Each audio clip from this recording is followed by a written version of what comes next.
Hello and welcome to the Theorem 7.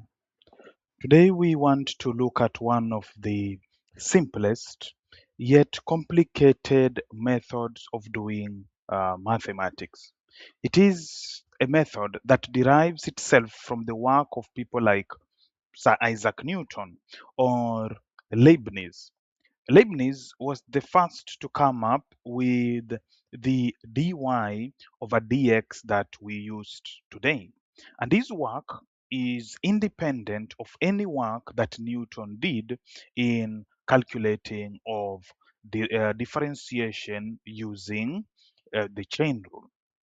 Now, the simplest derivation of the chain rule that we know of today simply says that if I have a function dy over dx, so that is our function. So we have the function dy over dx. We can say that dy over dx is just equal to dy over dx times 1.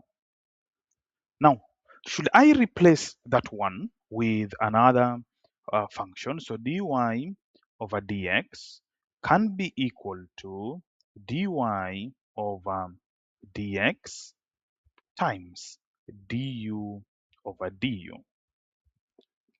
And as simple as that might be, if you replace the values, this should be dy over dx, not dy over dy.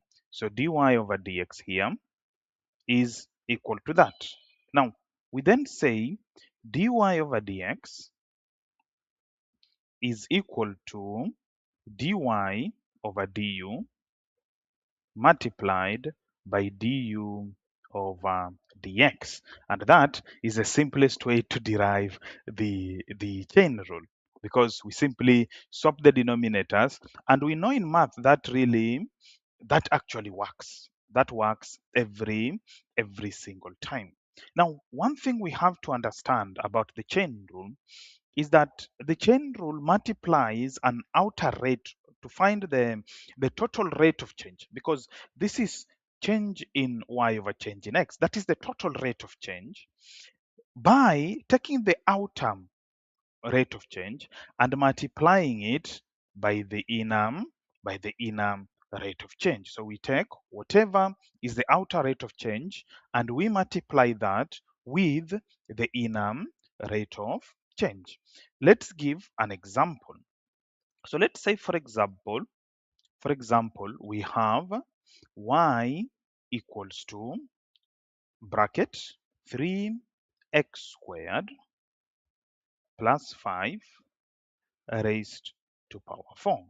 So we ask ourselves, which one is the outer function and which one is the inner function?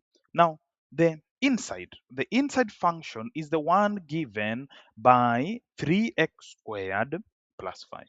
So we will say that the inside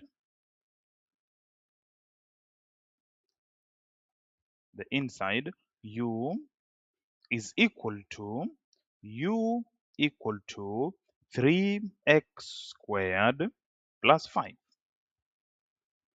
and the outside will be y equals to u raised to power 4. And that is just what the rate of change is. So every time we want to calculate, or every time we want to differentiate, we have to remember that differentiation gives us the total rate by doing the outer rate multiplied by the inner rate. So we can put that as a note here, that chain rule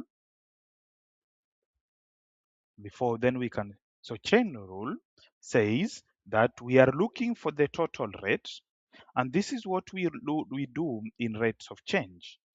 This is what we do in rates of change. So chain rule will be equal to total rate is equal to the outer rate of change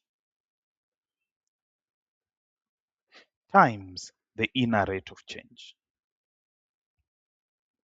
And this is the trick that we use for all differentiation. So if we should differentiate this, then let us differentiate the outer rate. So the outer rate is dy over du, which equals by all means the differentiation of this. And I hope we all understand how to do differentiation.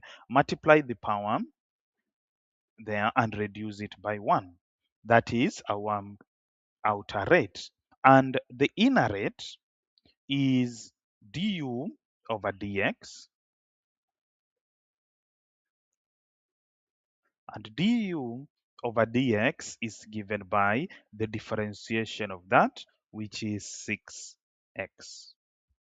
And therefore, the total rate of change dy over dx is equal to the outer rate 4 times. We remember what u was 3x squared plus 5